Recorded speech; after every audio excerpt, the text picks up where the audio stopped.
Hey, what's going on TikTok? It is the Badwolf. It is hot as all what out, man. So that's why I'm out here because the house is hot.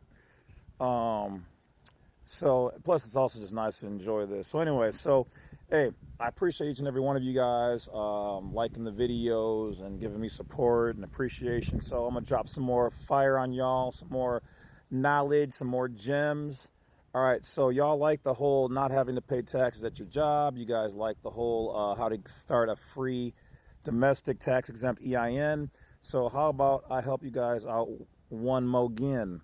All right, so for you, those of you who own a house or you're gonna own a house, or you know somebody who does, your parents or whatever else, how would you like to have it so that they, you, and whoever else don't have to pay property taxes? All right. So method number one is going to be, you're going to go online or go down to your city's property tax assessor website or office. You're going to request what's known as the property tax exemption form. Ho, bet you didn't know that. Y'all over here just taking that homestead punk little $2,000 or $3,000. Oh, hey Mazza, I got me the homestead. How about never having to pay taxes on your house ever again as long as you own it? And then when you pass away, it goes to your beneficiary. All right. So option number one is to go and get the property tax exemption form off the website or from the property tax assessor's office. Ask for it. They will know what it is. They may look at you a little funny, but here's what you're going to do. You're going to do some reverse engineering like the government does on UFO. Never mind. We'll talk about that later. So for those who do want to know more, go to blacksite32.com.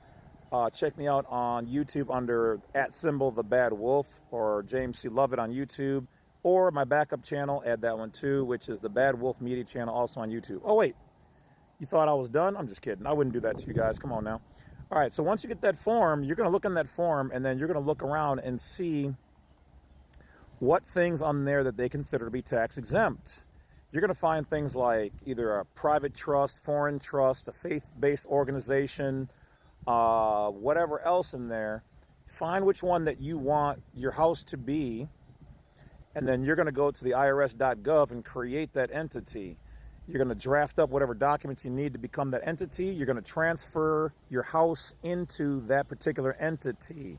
Write up a sale claim or whatever else you need, all right?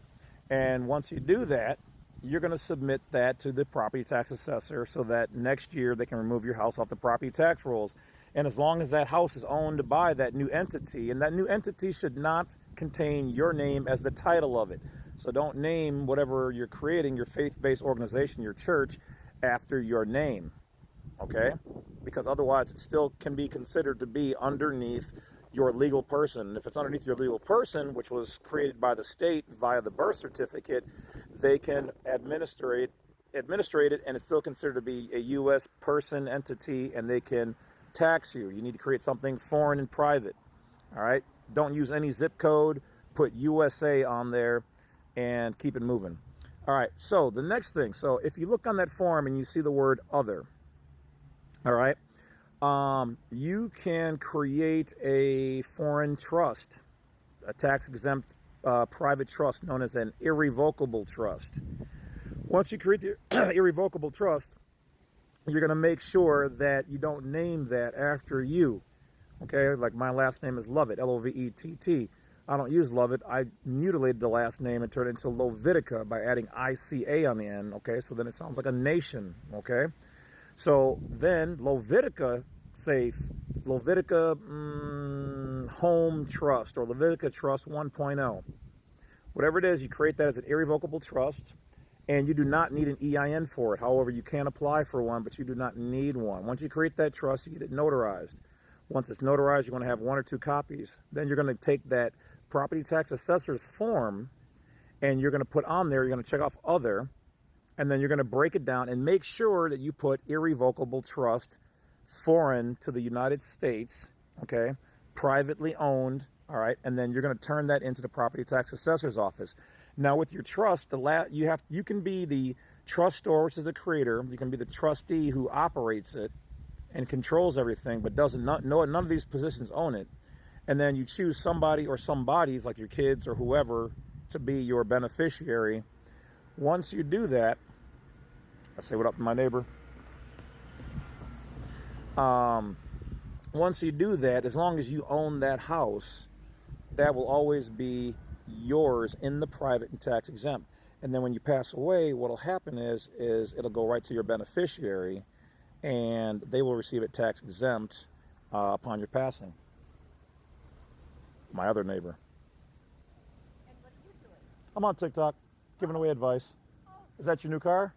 No. Rental? My new one that I got, I had a week. It's a Lincoln. It's red. I was at church because I do this Panera volunteering thing every Friday, and it was really windy, and a sign fell on it, and it dinged up the. So it's in the shop since Thursday. This is my other loaner. Okay. I know. It's like, forget it. All right. Later. Good to see you.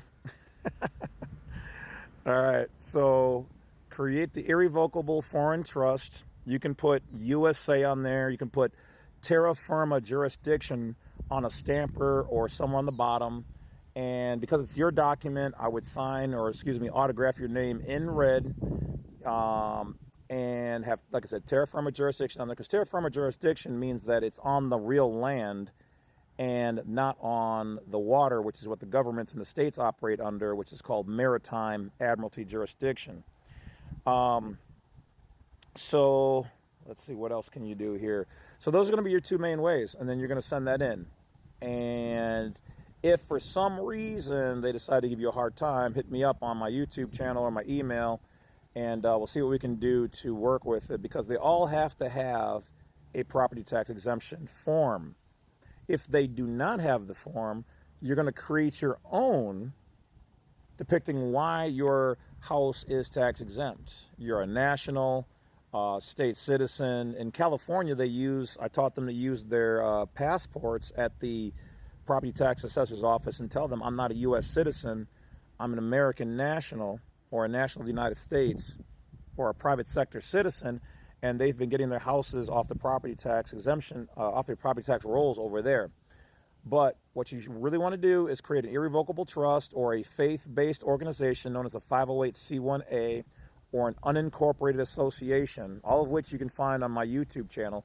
Once you do that, okay, those things are considered tax exempt. And you can also apply for a tax exempt declaration through the IRS. All right. And I think through the Social Security Administration as well, you can apply for that underneath the name of your private entity. All right. You can also attach to it a W-8BEN, which for those people who watch my other videos, you can use that in your workplace if you're not a public officer or a trustee, like an officer, post office worker, judge, or whatever else. And you can use a W-8BN for your HR department to get up paying your federal taxes. In some places will let you out of state as well. But see your own state for those particular rules. You can also, meanwhile, I digress. You can take the W-8BN and attach it to your whole packet, showing that you're tax exempt and all that. Now, another thing you can also do is create an affidavit on your own or with ChatGPT and tell it to create an affidavit of being a non-resident of the state of, enter whatever state you live in here. Because what that does is, see, you have a private side as a national. You can still go out and do business, but what you want the county or the state, however your property is set up, to know is that you're not operating yourself, living you as a resident of their state. Okay? You can still use all of their services. You're just saying for legal purposes, and the house, you don't want it to be looked at as that. Now, you can also create an additional document for your house stating that you are not using your house for income producing purposes. See, when we register our house, we're accidentally telling them that we're going to be using our house for income. And even if you have a duplex, well, then that's considered private. Okay. So you don't have to pay tax on that when you do it the right way anyway. So anyway, guys, that's all I can get in these 10 minutes. For the whole videos, check me out on blacksite32.com and on YouTube under James C Lovett or the Badwolf. And I'll talk to you guys later. All right. Stay cool out there.